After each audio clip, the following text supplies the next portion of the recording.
Now, in 2018, things started to really level out.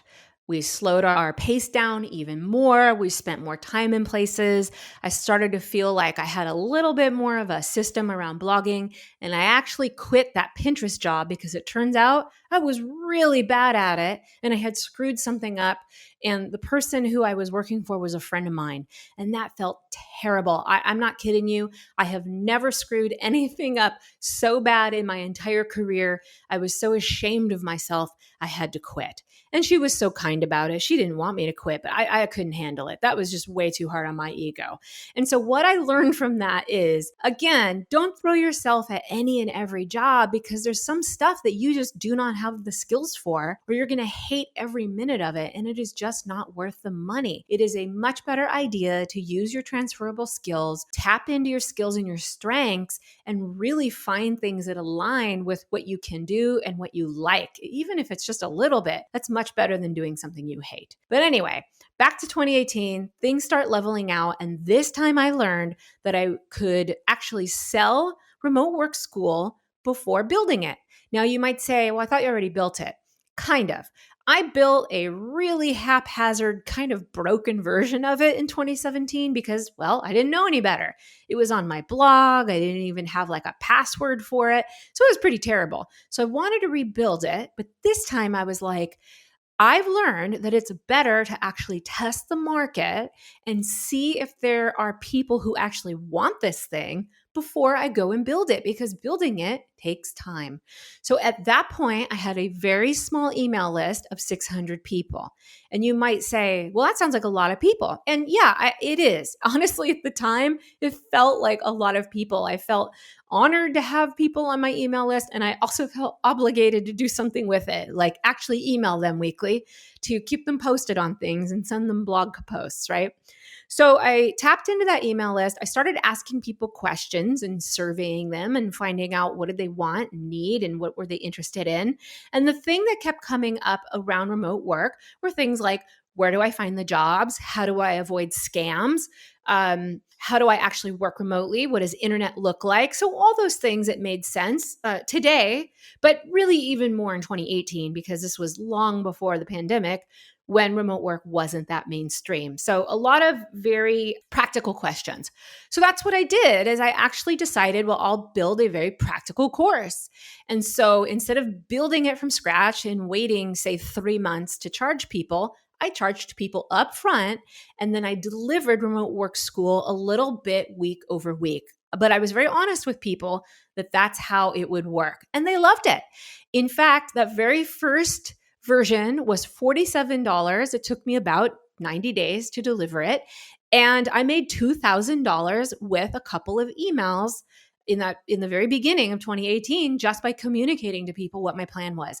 So the fact that I was able, again, to create something of value that people wanted, and I got $2,000 in return, oh my gosh, I felt like I had won the lottery. I was like, this whole online business thing works. Oh my gosh, this is amazing. I'm so excited. So that was really exciting for me.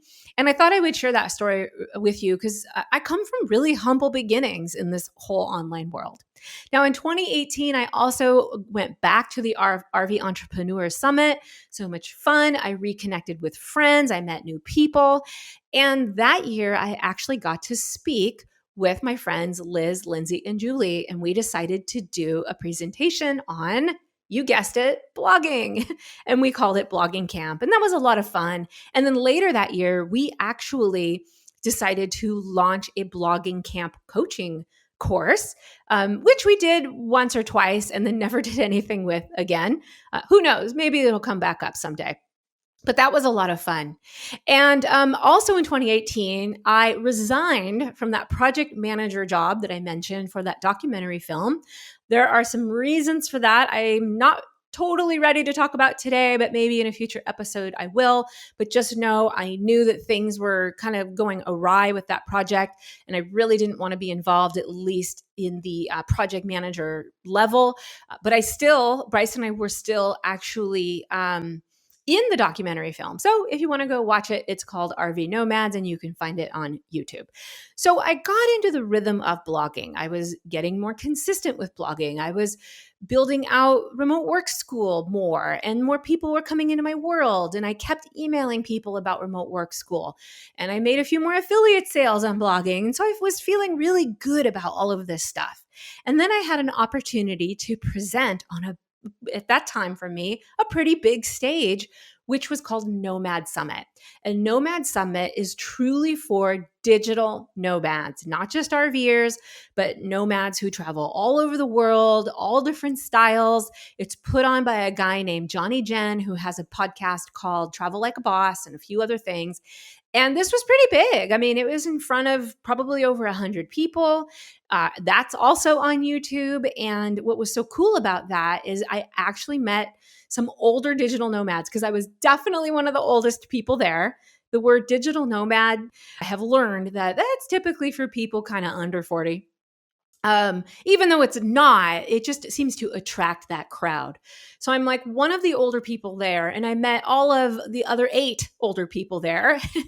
And I actually picked up some client work at that summit, and even worked with people for many years after that. So that was really exciting. And I worked with them on everything from a blog they wanted to start to a course they were thinking about launching, or a summit they wanted to do, because at that point I had had enough experience. And so I should back up and say, another thing that people get caught up in these days is feeling like they have to be the absolute expert of something before they can actually sell that thing as a service, or before they can charge people.